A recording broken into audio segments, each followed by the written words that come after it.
All right, I have straight up 9 o'clock. We have 30 participants on, so we'll go ahead and get started. Good morning. It is May 19th. We have made it to the middle of May and past now. So thank you for attending this Telemedicine Echo.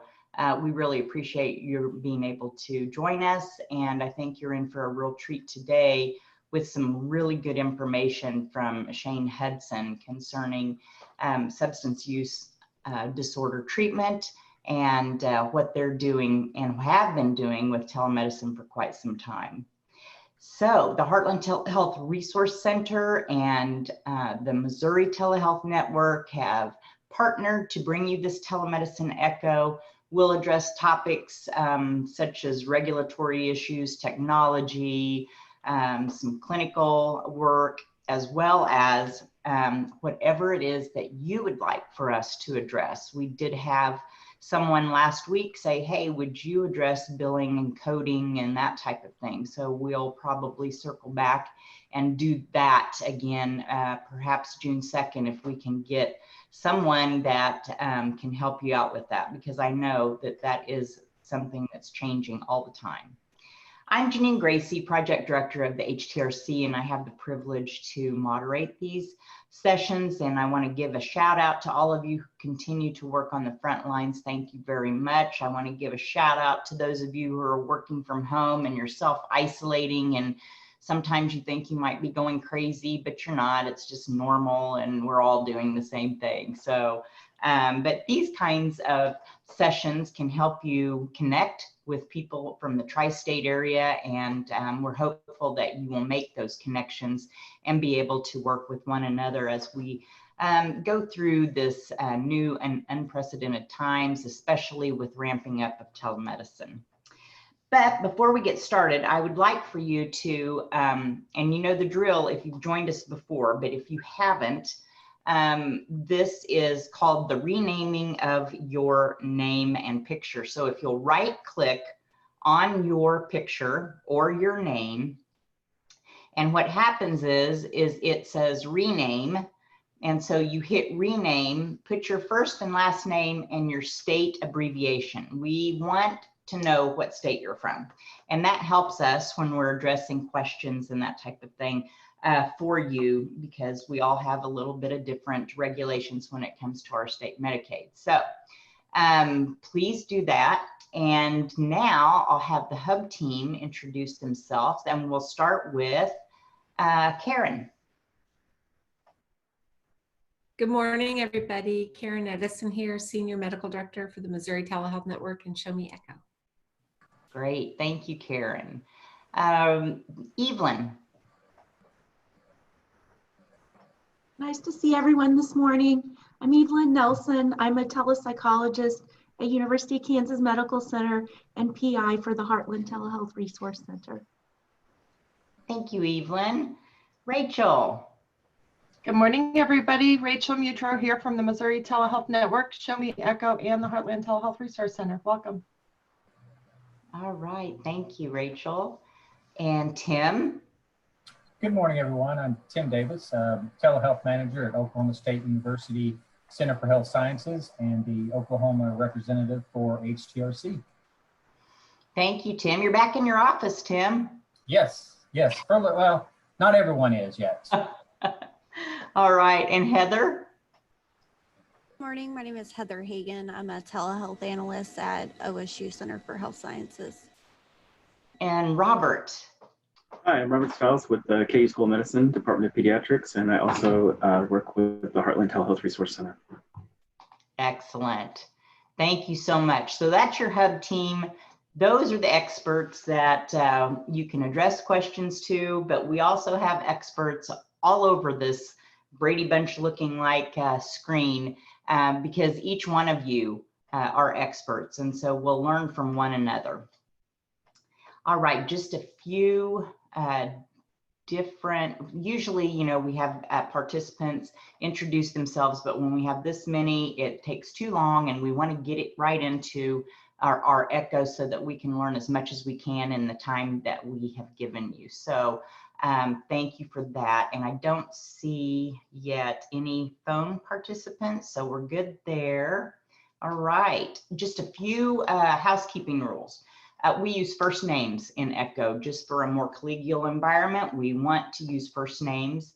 Be conscious of confidentiality. We don't get into that as much with the telemedicine ECHO, but we certainly, could slip up. So let's not do that.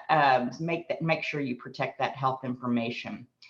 Ask Joe Kingsbury. This is kind of a cool little thing that we've done with this ECHO, that if you go down to in the chat, you hit the little arrow, down arrow, where it probably says everyone right now, but you hit the down arrow and you'll see Ask Joe Kingsbury. And so you can ask your questions to Joe if you want to type those in, and during the didactic or during a conversation so that you don't forget it. We always love to have you ask those questions live anyway, but if you want to do the questions and just kind of remain anonymous, that's fine. We'll let you do that. So please use that feature. If you are asking a question, please raise your hand if you desire to speak, and keep on mute until you're called on, and then announce your name and ask your question. So we want to get to know everybody on this ECHO, so it's always good to introduce yourself. The presentation will be in box, and any case studies that we've done will be in box as well.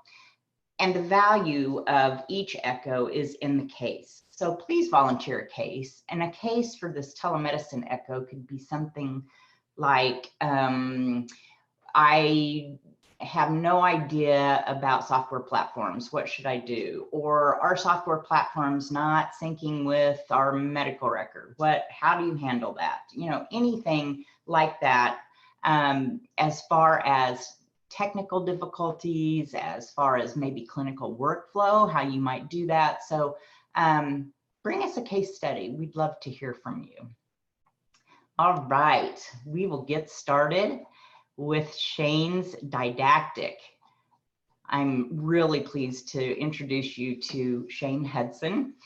He's done several webinars for us, Shane, so you are well known, and we thank you for doing this one more for us for this telemedicine ECHO, because we want to give our Oklahoma, Missouri, and Kansas friends a dose of what you've been doing at the CKF Addiction Treatment. Shane is responsible for the overall agency. He is the CEO, so he gets to do all the fun stuff with strategic planning and innovation to serve CKF's patients. He's been at CKF for quite a while, and it's just natural for him to be a CEO now of this place that he has called home for several years now, and we are excited to hear from him. So Shane, I'm just going to give the ECHO to you, and you can get started.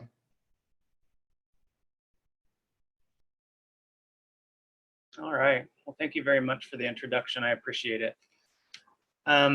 So yeah, I've been at CKF for 10 years and started as a therapist, and then got my addiction counseling license and managed in an office and worked my way up through some positions. So I've seen CKF from kind of the bottom up, which has been a really good experience. And before that, I worked at a mental health center providing case management and therapy. I worked in child welfare, providing in-home family therapy and case planning. So kind of have a diversified portfolio as far as that goes, and working with patients in a lot of different realms. So here at CKF Addiction Treatment, we've really tried to focus on delivering value to patients and figuring out what that is for patients.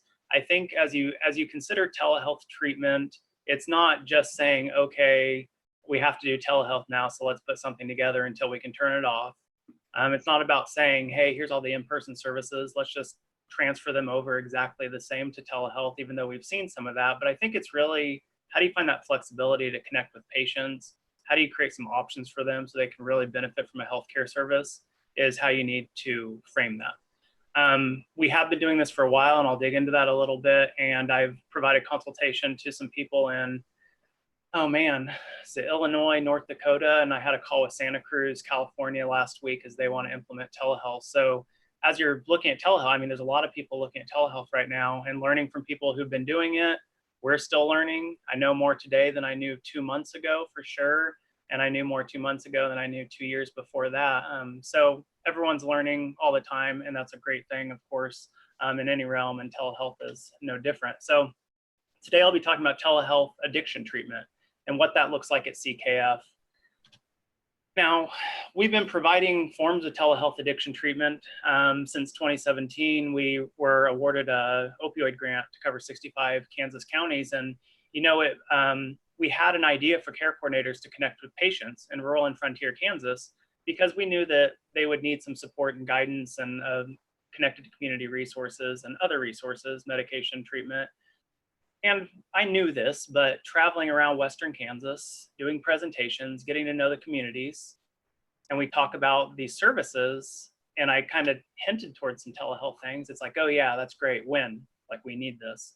And it really pushed me to consider rural and frontier Kansas in a way that, you know, I was surely aware of, but just I need to get services out to these individuals. We have so few patients who have addictions who are making it into treatment settings or making it to addiction healthcare services, that we need to do a better job of that. And obviously rural and frontier is a focus for that for me, but just in any community, how do we connect with healthcare? How do we deliver these services and make sure that people know this is a chronic illness and there's services available for you? So telehealth really for us grew out of that focus for those 65 counties, and we started to get better at it. So we formed some groups for patients on the OUD grant to connect with our staff and attend services twice a week for an hour and a half, twice a week. And those were treatment groups delivered to, I think we had 10 to 15 patients in those groups. And we got some really great feedback.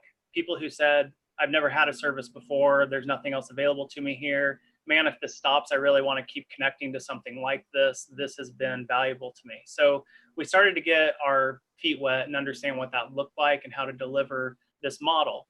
MAT, we were doing telehealth, not directly to patients' homes. I mean, I love that the grant allowed us to create flexibility in our delivery model, because telehealth really belongs in people's homes. Or we need to create access stations and communities across areas where there's underserved areas or people without technology.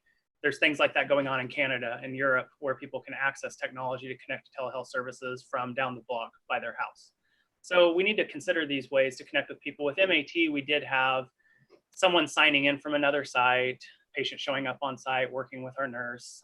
So it's that version of telehealth to me benefits the providers and brings some expertise to the community and helps the provider, but the patient still has to grapple with barriers. And the patient still inconvenienced and the patient still experienced stress that is negatively affecting that patient's health. There are things going on that we're putting these barriers in the way, and we're causing negative health outcomes for a patient who really just seeks a healthcare service.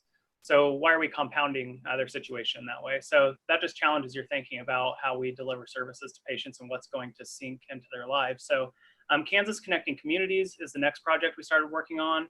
Southeast Kansas, it started there, and I know there's a focus to grow it across the state, but KDH&E, KU, Wichita State, CKF, there was this grant through HRSA that they applied for, and we became a part of it. So we're connecting with clinics in Southeast Kansas to provide assessment, to connect patients to resources if they need to be set up for residential treatment after that assessment, or if they need telehealth services, they can attend those services.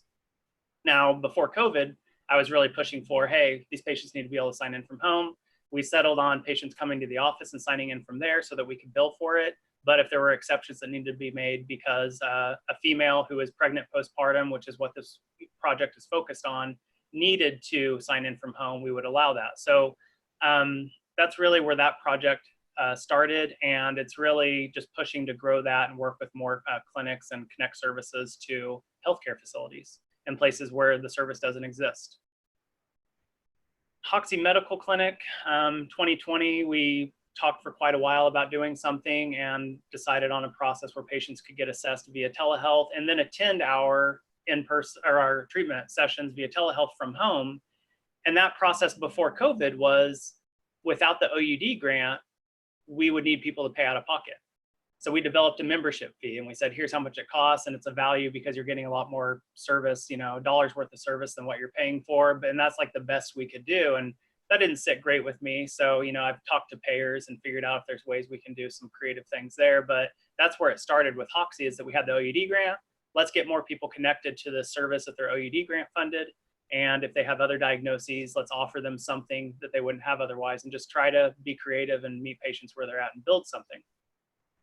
So then you get to the COVID-19 response, and we were driving back from Colorado, and it was this thing where I think there were things in the past, Zika comes to mind. I mean, things that happened overseas, and you're like, oh, it's not going to come, or it's not as bad as we thought it might be, and we're safe. And we were driving back from Colorado, and just like hearing the news and people are reading on their phone, it's like, man, this is getting serious, and we're going to have to be doing things differently. So I had these thoughts and concerns about our agency and how we survived this process as we were driving home. And then on a Monday, we started having daily huddles, and we've had huddles every morning with our executive team since May 15th or 16th. I'm trying to remember which one, or March 15th or 16th, whatever that Monday was. And we just really got active around this. Let's figure this out, and let's make it as good as it can be. And let's get around our team and provide support and build something that's quality. So we were pushing everything to telehealth services, except our residential treatment setting, detox and residential, our Ashby women's housing with intensive outpatient. Those were all still in person. That's another story, because we had a positive case come through our residential setting, and that was, an experience. So our outpatient services pushed towards telehealth. We created a brochure. We were using that knowledge we gathered from the services we had been providing. We've got the quotes here, people saying very good things about the service they'd been receiving. So basically, all we had at that point was attendance data and some feedback. And I'd like to get more outcome measures, because that's very important, and we're building that in. But we had some really good information that we said, okay, well, we have to market this. We have to tell people it exists, and we have to do a good job with the patients we have, and also let other people know you can get a service. So it's not just about being reactive in the situation. It's about still being proactive and having a strategy and reaching patients to deliver healthcare. So once again, we're pushing that needle to do something innovative, not for the sake of being innovative, but because it's necessary. And here's an opportunity to do things maybe we haven't been able to before because of the billing context that we came into. So there were all kinds of, lessening of restrictions in this context, and we were able to deliver services to patients in their homes. So I'm going to give you a short video. I think it's about a minute. That's about our telehealth services at CKF.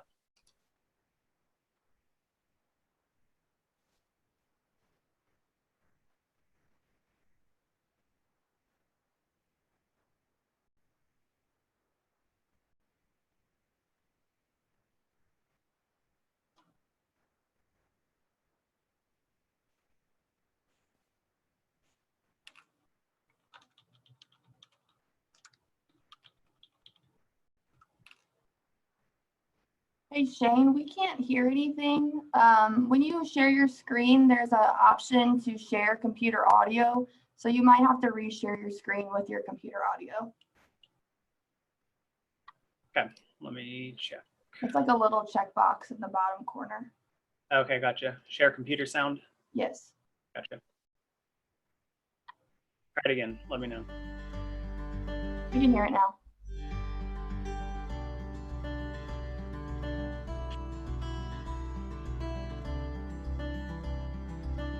CKF Telehealth Addiction Treatment utilizes secure video conferencing software to connect you directly with our highly specialized team of addiction professionals from anywhere across the state.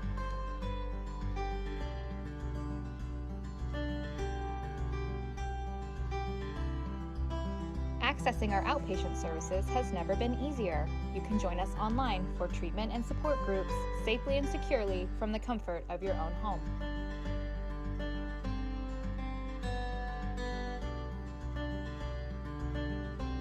Assessments, individuals, and treatment planning can also be done online. This option allows your CKF treatment team to continue delivering individualized care to meet your needs.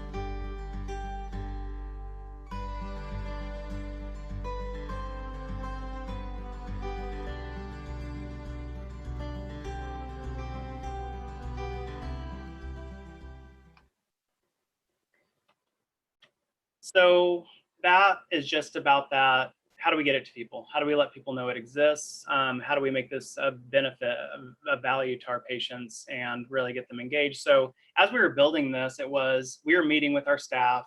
I'll try not to get too much into the weeds because I more want to talk about what it looks like now versus the building process. But we made sure we were there each step of the way, checking with the staff, checking with the patients, making sure it was quality, the video, the sound, the curriculum, the flow through our group sessions, because up front, when you're saying this is the service that the patients are signed up for and receiving, there was that direct transfer of we have to keep providing this in that way. And then there's some rules about level 2 hours and days and things that like you can't be flexible with, unfortunately, at this point in time. So we did have to shift all of our existing in-person groups to 100% telehealth signing in from home. And the fear there was that people won't find it valuable for whatever reason. It's not quality with the connection, the sound, they don't like it as well as in person. What if we lose all of our patients through this service? And, you know, we're trying to balance patient, employee, and business. Like as a business, we need to survive. But we think we get there by making sure patients know this is, you know, receive a service that they will keep coming back for. So we spent a lot of time with our staff, with our patients, asking them about the process and making sure we were building in the right direction. So assessment, admission, we did build paperwork into our website. We created a secure portal with our web developer so that patients could fill out paperwork online. We utilize Adobe Pro for certain releases that are a little bit more difficult to do in the packet, and treatment planning to get those signed by patients from a distance. It's an interesting thing I heard the other day about someone talking about HIPAA, and they said, well, you know, HIPAA, yes, all of it's important, but there's a tendency to focus on the privacy component of HIPAA. Like when we talk about HIPAA, it's privacy, it's, you know, secure. Portability, though, is another part of HIPAA, and we haven't made, you know, health information portable to really help patients in the way we need to, or to help providers. So we have to remember that portability piece too, and keep challenging ourselves to make also that information portable while it's private and secure. So this is challenging us to think of those new ways so that patients can interact and get the information they need.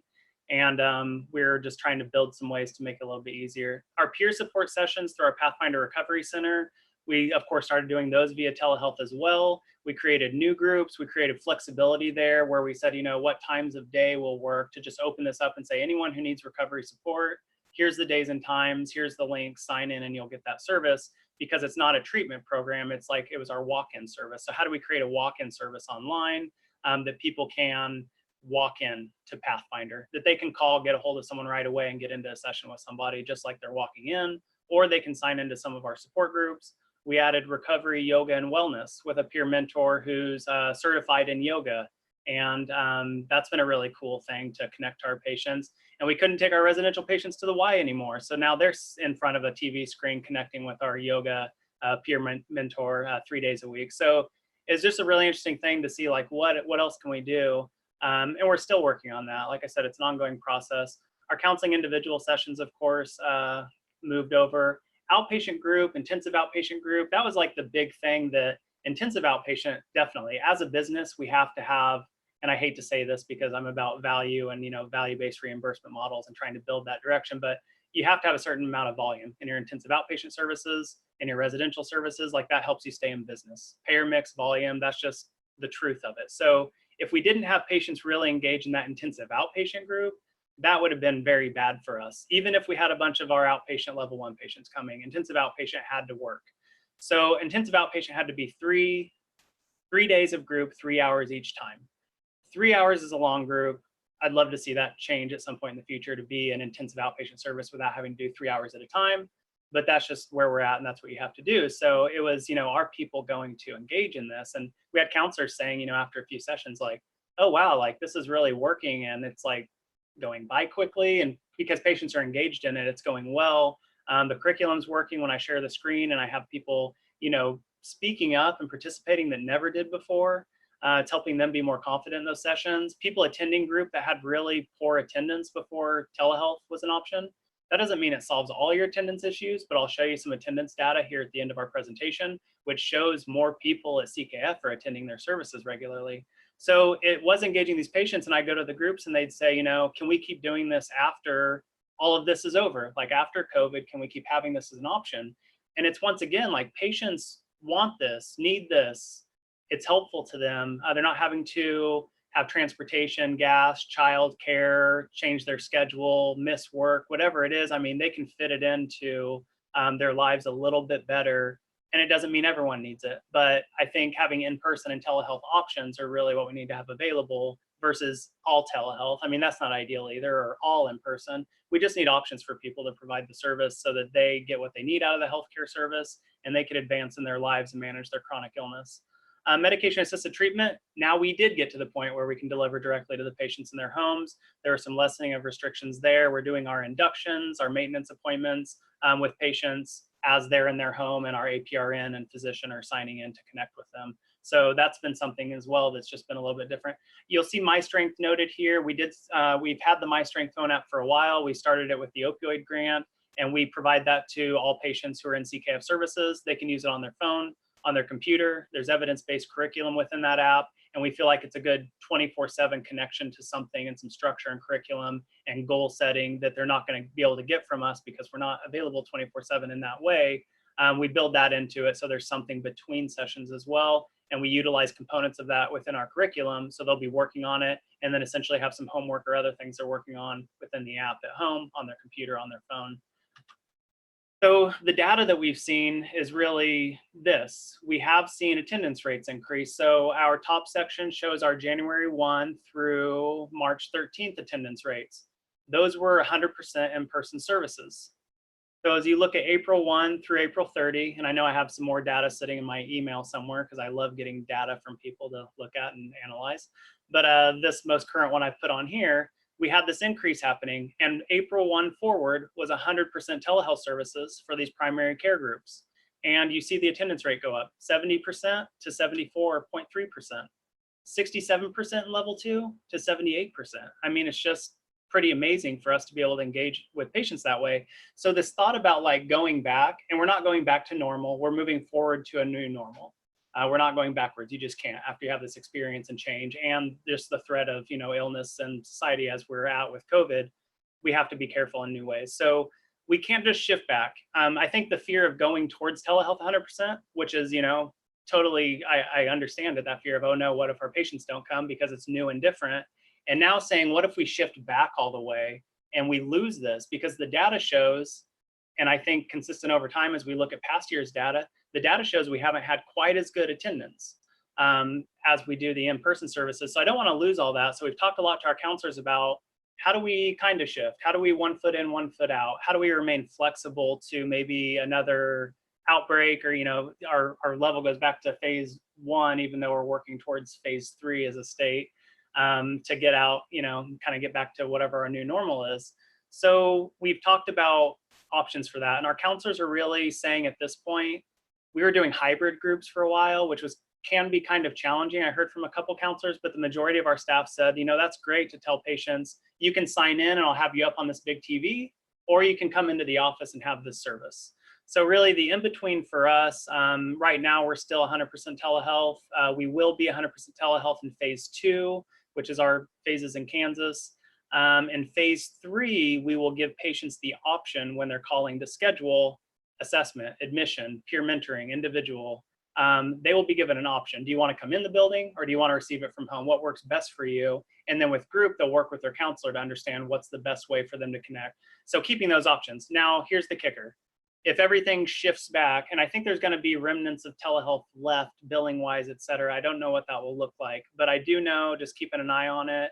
I've heard June 30 is like the CMS, you know, we're maybe not past June 30. Can you bill all these things you've been billing? We'll just have to see. I think there's going to have to be flexibility at least for the next year. I think we need to see a full 12-month cycle of all this with COVID to really not lose what we're building in service delivery, or else you're just losing that momentum. And when patients need it again, you're having to build it all over again. So we have to keep some expertise moving forward and that momentum. I don't know what that means if payers say, hey, we're not going to pay you if they're signing in from home. We're not going to pay you if in this condition, you know, we've allowed telephonic billing. We're not going to pay you if they call in from their phone. I think we'll see some ebb and flow with the flexibility, probably tied to the phases of, you know, what people are able to do within our communities, within our state, but we can't lose that. And I told our counselors, we cannot shift back. All of you guys who've become the experts, you know more than I do at this point. You've been delivering these services, you're learning every day. We can't lose all of that because that's going to hurt the patients and us when we have to start it up again. We have to keep it moving somehow. So strategically, there has to be that element of moving it forward as long as it needs to move forward. And I hope some lessening of restrictions, truly saying, you know, telehealth means a patient signing in from home. I hope these things stick around and there's some flexibility. Maybe it's not for intensive outpatient right away and things like that, but if we can do our assessments or admissions or level 1 individuals and groups and create some options for people, that's just necessary. And we knew that before now, but really to go backwards isn't an option. And we need to know that, and we need to have data behind it. The patient quotes, the attendance data, outcome data would be even better. We need health outcomes, but also patients to say, this is what I want. I need this for my health care. And I get better when I have this service. Otherwise, I'm not getting healthcare. I'm not getting it in the right way that works for me. So we need everyone to talk about that and really advocate for what that solution is to help people better their health. So just websites listed here, CKF Addiction Treatment, if you want to check anything out there. Zoom, we do have a Zoom health account, end-to-end encryption. I know Zoom got some heat when they started to really explode around COVID and a lot of people were using it. I believe, you know, Zoom's put a lot of good things in place and they're still working on it and building great things. So I've appreciated how user-friendly it is. And that's really important. We cannot risk losing our patients through that process of getting them signed up online. So that's been a good thing for us, our Zoom health accounts. And then My Strength is the app that we've been using. All right, so I tried to condense a lot of information because usually I talk on and on and on forever if you can't tell. So hopefully I hit some points that were helpful to all of you, but I'm definitely happy to answer questions or take guidance from the hub team. Awesome, Shane. Thank you so much. There definitely, you know, a lot of times in crisis and that type of thing, we do forget about our friends and neighbors and acquaintances that need to go through treatment, no matter what the date is on the calendar, no matter what's going on in the world, and for you guys to adjust accordingly so quickly so that people can still get treatment during this time, you know, that it just is impressive. And so we thank you for that. I kind of got the theme of O's, opportunity, giving patient options, and looking at better outcomes for people that definitely need addiction treatment. So thank you so much, Shane. That was an excellent presentation. Do we have some questions? We do have a couple of questions that have rolled in. One, we're having some questions regarding prescriptions written on televideo and telehealth visits not qualifying for 340B drug reimbursements. Shane, have you encountered this or solved it? I'm not going to be the most helpful person. Our APRN and our medical director would be. I haven't heard issues there. We're not an FQHC, of course. 340B, if our patients are accessing Salina Family in town, that FQHC, they're getting that pricing. So otherwise, our Suboxone prescriptions, our MAT that we're really providing, and most of the time it's Suboxone, sometimes it's Subutex. We utilize Vivitrol. Of course, patients are coming in for injections and things like that if they need to. But our medical staff would be the best people to ask. And if anyone wants to shoot me an email that's asking more about the prescribing and those practices, I can get you information from our staff for delivering that. So sorry I can't be of more help, but I just don't have that knowledge in my head. Great, thank you. Robert, you have your hand raised. Well, because I'm really curious. I know specifically in Kansas, recently came up and Kansas Medicaid made some changes, and nationally we're looking at take-home supplies of some of the medications, including methadone. And I just wanted your thoughts or kind of what type of medications are you using for your medication-assisted treatment, and specifically how you're managing that to the home. Yeah, so we have been and still are, primarily it's Suboxone and Subutex. Subutex is usually pregnant women versus Suboxone is largely used through our clinic. There's some naltrexone, Vivitrol, things like that going on. So speaking to our APRN, that process of getting a patient their induction while they're at home is that the patient's getting their prescription that they can pick up, and they're taking it, the initial one at, let's say, 8 a.m. and the appointment's at 9 a.m.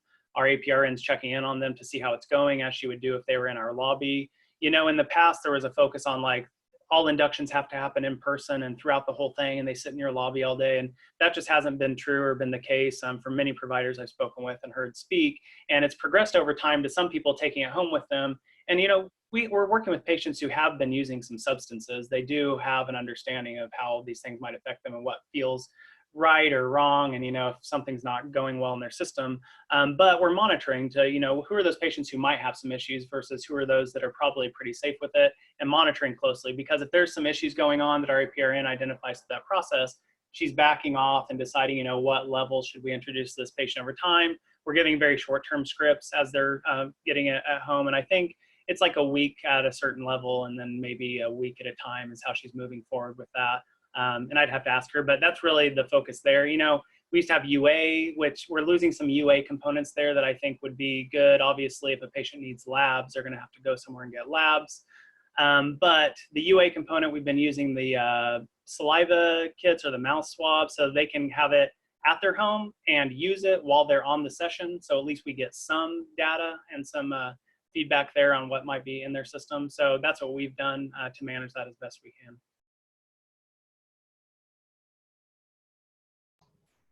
All right, Joe.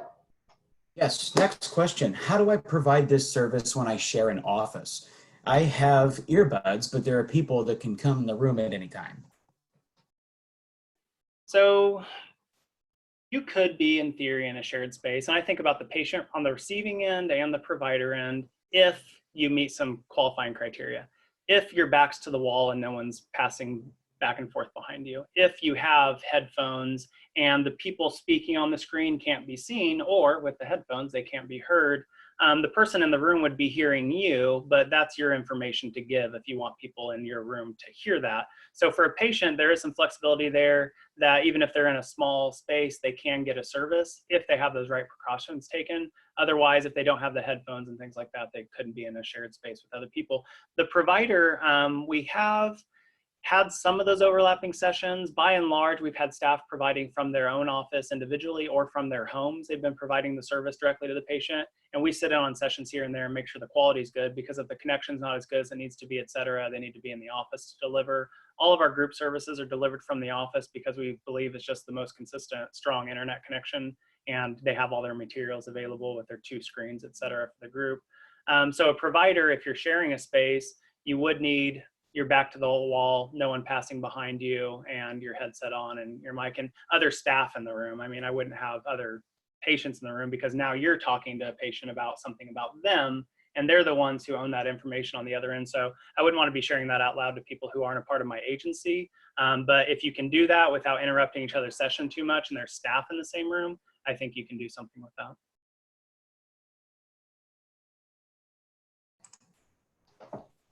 Very good. Next question. Yeah, next question, Joe. Perfect. As a PCP new to telehealth, it can be really painful connecting to patients with spotty internet when you essentially miss 1 out of every 5 to 10 words the patient is saying. Please share any tip or pearl to optimize transmission of sound before the visit, during the visit, etc. So yeah, a benefit to us right now is that in Kansas, and I'm not sure what it looks like everywhere, but we've been able to bill for telephonic services. So we've had the majority of our group patients sign into Zoom, and it works like you're seeing now. And we're all in a session and we click gallery view and everyone's in there. But for a few of our patients in each group, they sign in from their phone. So they're calling a number that's on the Zoom invite, and they call into the session and they're on their phones. If they're on the video and it's choppy and you can't hear them, you're communicating with them or typing to them in the chat box, and you're saying, hey, call this number, and you send the number into the chat box and they can dial it. They can turn their video off and keep their sound on. If they're able to stay communicating via sound, let's just shut that video off so there's less of a strain going on your equipment, your technology, your internet feed. Let's just switch to audio only for you and maybe minimize down what you're viewing on your screen. So I would look for ways to shut off audio or video, keep audio on, minimize what they're seeing on the screen, and if you need to, have them call in by phone.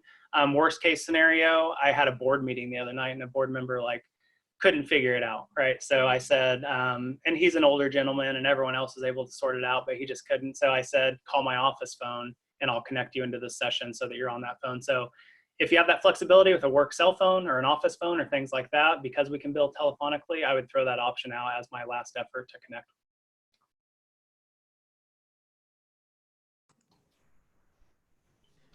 Thank you. We've got another question. Do you have any suggestions for getting set up as an ENT practice, which primarily works off of a PCP referral?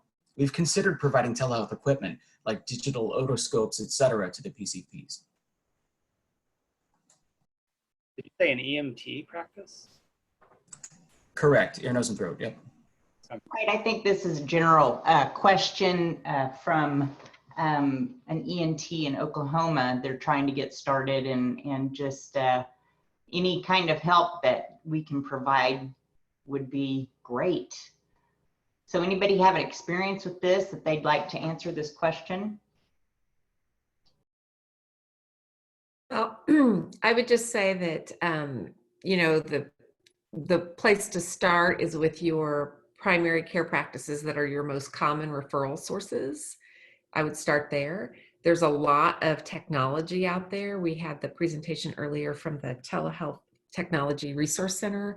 I think I would get on the ENT sort of web resources, like the American Telemedicine Association has a special interest group on that, but really more any of the online resources, there's lots of them. You can contact other ENT practices that have used those that equipment.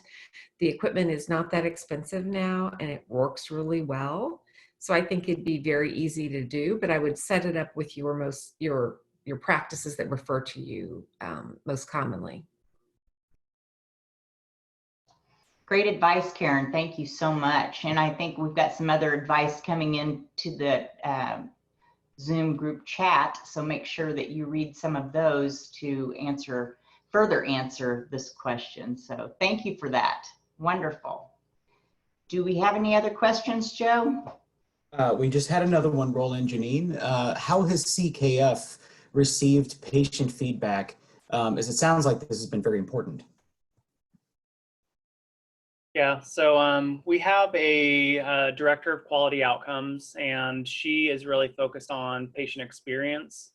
She's focused on staff experience too. So we have all kinds of surveys and information we get each month. So our patient experience survey gets emailed to our patients so they can fill out, you know, is this working for you? Why or why not? Is it better than in-person services or not as good as? And also just in general, our questions are not just about telehealth, it's about their health and their outcomes, and if they feel like they're improving due to the services and what might need to improve through that process. So we're using, I think it's a SurveyMonkey, and our quality director gets those sent out to patients. We have asked some patients during group sessions if we want to get, you know, quicker feedback and engage them as a group, we can ask questions, and our counselor can record some information as far as who is saying what, or we can put a questionnaire up on the screen. But I think like that detailed information and not having it so the patient feels like they have to say something certain because the counselor's asking them, it's good to have those surveys go to our patients so we get honest feedback.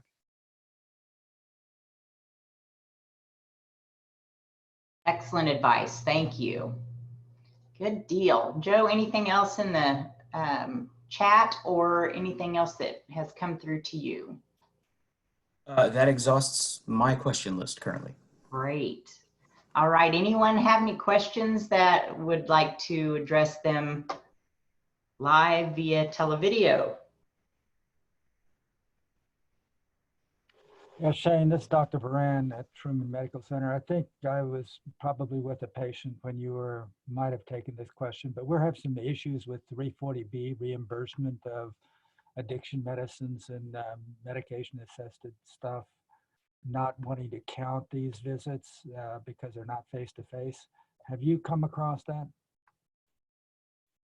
And that question came up. I don't have that knowledge. I'd have to talk to our APRN and our medical director, but we're not an FQHC and we're not billing through 340B. We have contracts with pharmacies through our opioid grant, and otherwise patients are picking it up at their pharmacy. So we actually get invoices from the pharmacies to reimburse them for the cost of medication with our grant, and otherwise patients are getting it from other pharmacies. We don't have a pharmacy in-house. So I can ask our FQHC if they have any information. If you want to email me, or if someone wants to pass me your information, I can send more out about that.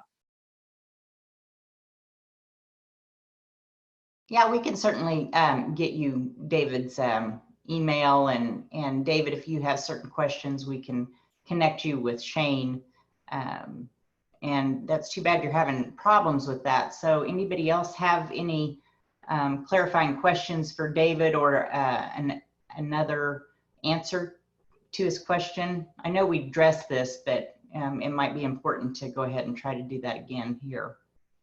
And this is Robert. I know of an FQHC, the one in Southeast Kansas Community Health Center, Southeast Kansas, does MAT treatment and is a huge 340B. So I'll reach out to them because I can't imagine that they're not getting it done, and that that it's not happening. And I have I've had 340B before because I was CO of an FQHC.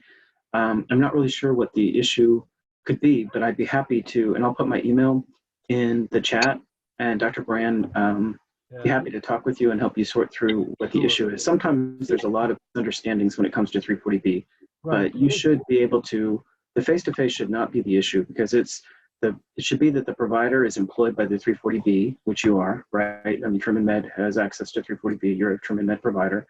I don't understand the face-to-face requirement at all. That doesn't seem like a requirement of 340B. And I have spent many years working with 340Bs. So I'll be happy to work with you on this issue. That's wonderful. Thank you for that, Robert. Good deal. Somebody has said that if you look in your chat, that there's some free MAT waiver training tomorrow by Zoom. So thank you for that information, Dr. Patel. That's wonderful. Oh, yes, sure. It's from 9 to 5 tomorrow. Normally it costs a fee and you have to attend at least 4 hours in person. So I think this is fantastic. You get to attend from the comfort of your home. It's still 8 hours, but yeah, no fee. Excellent. That's good to know. Take some opportunity to take a look at that. That's wonderful. You know, and I am getting more and more calls for technical assistance concerning billing and coding, because some of the it's getting returned. And even though we do our best to keep up with everything that is changing, it's not necessarily true on the other end that they're keeping up. So, you know, one bad apple can ruin a whole pile of paperwork. And so if you are understanding what's going on and it's getting rejected, then you just have to pick up the phone sometimes and call and talk it through, because it's just craziness right now in terms of all the differences in what they're expecting and the coding and that type of thing. So I just want to remind everyone that the HTRC at heartlandtrc.org, our website is updating. Robert Stiles has taken the time to update those documents on a weekly basis. And so it's divided out between federal and Kansas, Missouri, and Oklahoma. And so if you go to heartlandtrc.org, you can get those updated documents. And I think the last time that we were able to update those was May 12th. And so it's very current. And so take a look at that. If you run into trouble, let us know, and we'll see if we can't help you out there. So we're trying to update now on Wednesdays unless there's some major change to policy.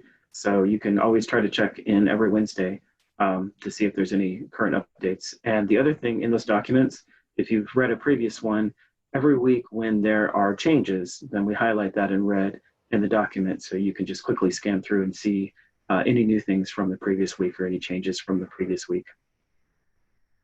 Excellent. That's good to know. Thank you, Robert. It's been very helpful. All right. Any other questions, comments? We do not have a case study, so think about that for next week, that if somebody, or it's not next week, sorry. We're going to take a break next Tuesday, the day after Memorial Day, and we're going to take the time to kind of regroup and make sure that we get a good schedule going. I do know that we've had that request that June 2nd, we're going to do our very best to talk about some billing and coding issues that have come up. Candace Shaw sent us a really good question this week, and I said, hey, why don't we make this into a case study if you can't get answers, because there might be somebody that has the same issue. So we might have a case study. I'm trying to convince her of that for June 2nd. Please let us know if there are ideas that you have that you want us to address through a didactic, through a case study. Please let us know.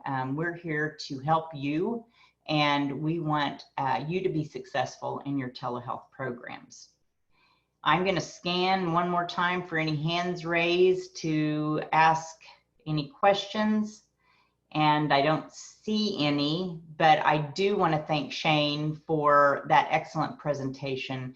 And you should just be applauded for being innovative and for, yes, absolutely. Thank you so much. We really appreciate everything that you have shared with us, and gives us great pause to know that people are out there working and being innovative and making sure that patients are being taken care of. Knowing that a family friend has been going through this during this COVID, I know how valuable addiction treatment services are during this time. So we appreciate what you do, and thank you to you and your frontline workers as well.